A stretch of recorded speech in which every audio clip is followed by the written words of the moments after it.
ಎಲ್ಲರಿಗೂ ನಮಸ್ಕಾರ. Welcome back to my channel Om cooking.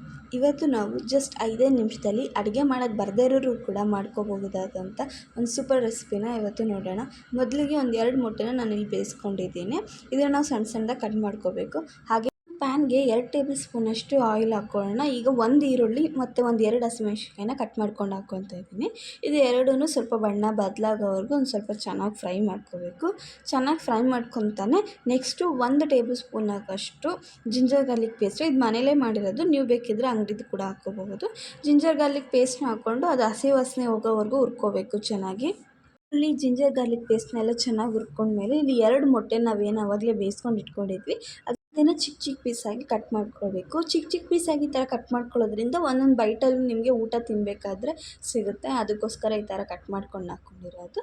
ಇದು ಸ್ವಲ್ಪ ಡಿಫ್ರೆಂಟಾಗಿರುತ್ತೆ. ನಾರ್ಮಲ್ ಎಗ್ ರೈಸ್ಗೂ ಇದಕ್ಕೂ ತುಂಬ ಡಿಫ್ರೆಂಟಾಗಿರಬೇಕು.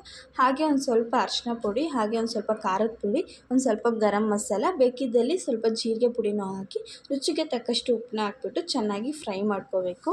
ನಾವು ಏನು ಯೂಸ್ ಮಾಡಿದ್ದೀವಿ ಆ ಮಸಾಲ ಪೌಡರ್ಗಳದ್ದು ಹಸಿ ವಾಸನೆ ಹೋಗೋವರೆಗೂ ಚೆನ್ನಾಗಿ ಹುರ್ಕೋಬೇಕು.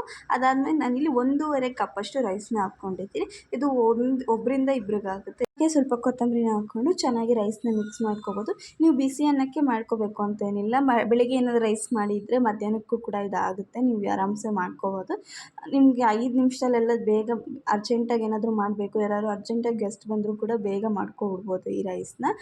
ನಾರ್ಮಲ್ ಎಗ್ ರೈಸ್ಗಿಂತ ಇದು ತುಂಬ ಡಿಫ್ರೆಂಟಾಗಿರುತ್ತೆ. ಜಸ್ಟ್ ಒಂದು 5 ನಿಮಿಷ ಮೊಟ್ಟೆ ಬೇಯಿಸ್ಕೊಳ್ಳೋದಷ್ಟೇ ನಿಮಗೆ ಇಲ್ಲಿ ಟೈಮ್ ಹಿಡಿಯೋದಷ್ಟೇ. ಅದು ಬಿಟ್ಟರೆ ನಿಮ್ಗೇನು ಇದನ್ನು ಮಾಡೋಕ್ಕೆ ಅಷ್ಟು ಟೈಮ್ ತೊಗೊಳ್ಳೋದಿಲ್ಲ. ಹಾಗೆ ಏನಾದರೂ ಮನೇಲಿ ತರಕಾರಿ ಇಲ್ಲ ಅಂದರೂ ಕೂಡ ನೀವು ಆರಾಮ್ಸೆ ಇದನ್ನು ಮಾಡ್ಕೋಬೋದು. ಹಾಗೆ ನಿಮ್ಗೇನಾದ್ರು ಈ ರೆಸಿಪಿ ಇಷ್ಟ ಆಗಿದ್ರೆ ದಯವಿಟ್ಟು ಚಾನಲ್ನ ಸಬ್ಸ್ಕ್ರೈಬ್ ಮಾಡಿ, ಲೈಕ್ ಮಾಡಿ, ಶೇರ್ ಮಾಡಿ. ಹಾಗೆ ನಿಮ್ಮ ಅನಿಸಿಕೆ ಏನಾದರೂ ಇದ್ದರೆ ದಯವಿಟ್ಟು ಕಮೆಂಟ್ ಬಾಕ್ಸಲ್ಲಿ ತಿಳಿಸಿ. Thank you for watching.